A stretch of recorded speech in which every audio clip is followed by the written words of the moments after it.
जो सामने बात आ रही है वो उनकी आंखों के लिहाज से, जिसको CRVO कहते हैं, वो सेंट्रल रेटिनल वेन ऑक्लूजन कहते हैं।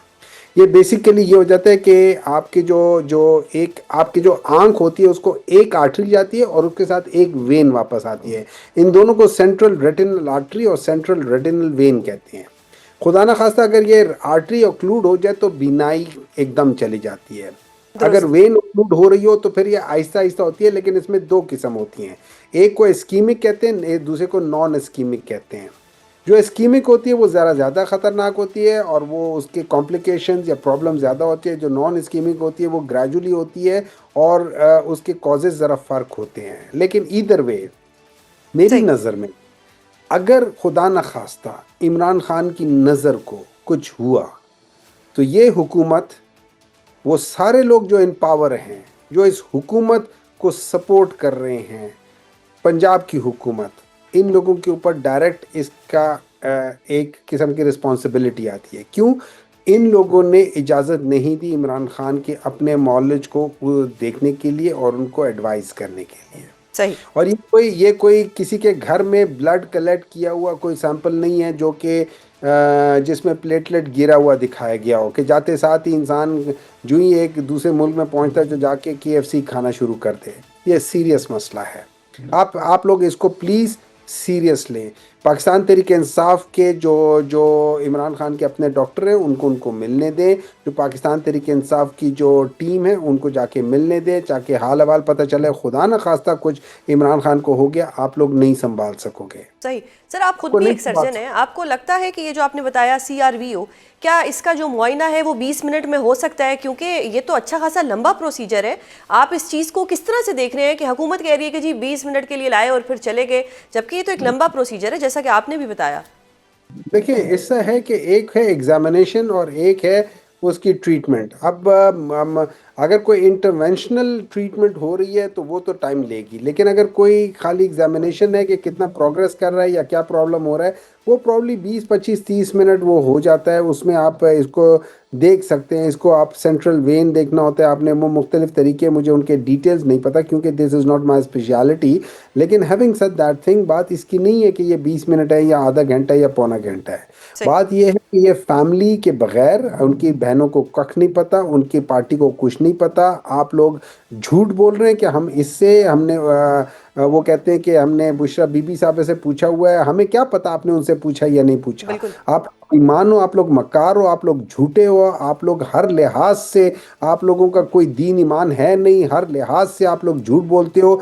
यहाँ तक कि आप लोगों ने तो झूठी कस्में उठाई हुए हैं, आप लोगों ने तो हर काम किया हुआ है। आपको अब मैं क्या कहूँ, कुछ कहने को दिल करता है, कह भी नहीं सकता हूँ। खैर एनीवे, मेरे लिहाज से कंसिडर इट एज कि मेरे जैसे लोग भी जो कि जनरली आर कॉल्ड कि यार ये बड़े तहम्मुल मिजाज वाले, मैं भी आपको एक वार्निंग देता हूँ कि इस किस्म की हरकत ना करें। खुदा न खास्ता कुछ हो गया, आप लोग नहीं संभाल सकोगे, सही। आप किसी को नहीं संभाल सकोगे। सही सर, हम आपकी भी ये एक मसला है। क्यूरियोसिटी देख रहे हैं, एक फिक्र देख रहे हैं, आवाम को भी हो रही है। खान साहब एक लीडर भी हैं। अब आप बताएं कि आपको नहीं लगता कि हुकूमत को कोई हेल्थ बुलेटिन जारी कर देना चाहिए था, या कोई इसका फॉलो अप बताते, या कोई आवाम की आगाही के लिए, फैमिली की आगाही के लिए कुछ ना कुछ तो ऑन रिकॉर्ड लाते? देखिए, इन लोगों को सिर्फ डर इस बात का लगा हुआ है कि जी बसंत में वो पतंग के ऊपर तस्वीर इमरान खान की ना हो, फलानी जगह पे तस्वीर इमरान खान की ना हो, किसी झंडे की ना हो। इनके ऊपर, हवस के ऊपर इमरान खान सवार है। इन्होंने उसको 2.5 साल से जेल में रखा हुआ है, लेकिन वो जेल के अंदर से वो सब चीज़ें कंट्रोल कर रहे हैं और इनके कंट्रोल में कुछ भी नहीं है। इन लोगों ने पूरी कोशिश की है 4 साल में 1 GDP से ऊपर तो इनका फिगर गया नहीं है।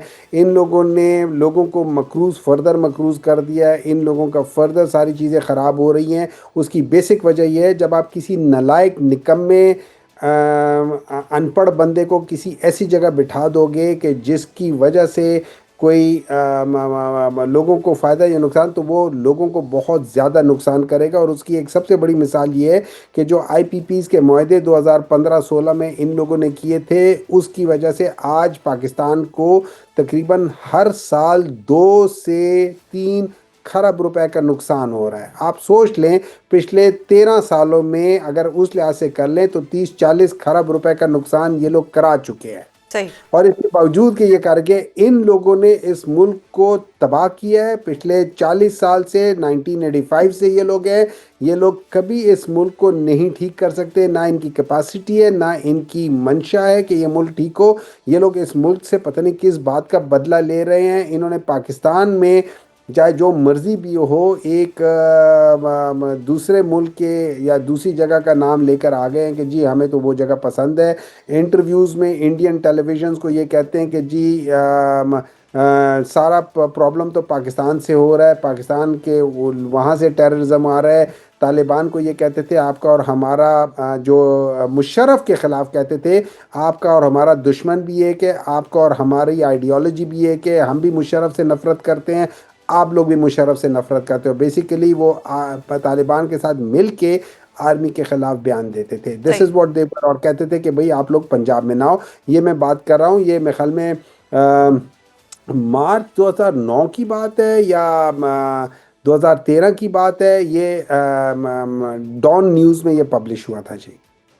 तो सेनेटर साहिब, क्योंकि आप खुद सेनेटर हैं, क्या पीटीआई इस हवाले से ऐवान में आवाज़ उठाने जा रही है और कोई तहरीक या करारदाद लाई जा सकती है?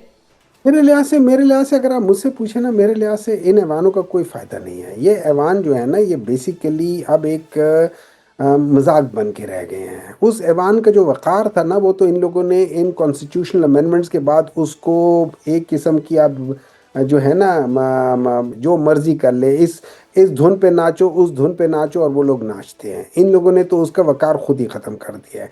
इन लोगों ने जुडिशरी को बिल्कुल ही एक जैसे सिंध में जो वो लोग नहीं होते जो बिल्कुल ही उनके गुलाम होते, उनकी तरफ पीठ करके भी नहीं कर सकते। हमारी जुडिशरी अब जो है ना एग्जेक्टिव के सामने उस तरीके से हो गई कि वो कुछ डिसीजन जो एग्जेक्टिव कहे उसके खिलाफ कोई डिसीजन ले ही नहीं सकती। सही। इन लोगों ने तबाह करके रख दिया है। इनको आप मुझे एक बात बताएं, उस ऐवान में जाके क्या फ़ायदा, उस ऐवान में उठाने का क्या फ़ायदा। इसको हम डायरेक्ट हम उठाएंगे, हम आवाम के सामने उठाएंगे।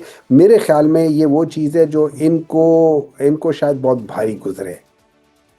सही। सर, ऐवान में फ़ायदा नहीं तो आपको लगता है कि अवाम जो है वो कुछ कर सकेगी? क्योंकि जितनी सख्तियां पीटीआई के लिए फिर आ जाती हैं, दफ़ा 144 लग जाती है, उसके अलावा भी बहुत सी सिचुएशंस ऐसी हैं जो कि ख़राब हो जाती हैं, तो फिर अवाम किस तरह से आप लोगों का साथ देगी? क्योंकि अलीमा बीबी का अगर कल परसों की भी मैं बात करूँ तो इतने लोग नहीं थे अडियाला के बाहर जितना एक्सपेक्ट किया जा रहा था।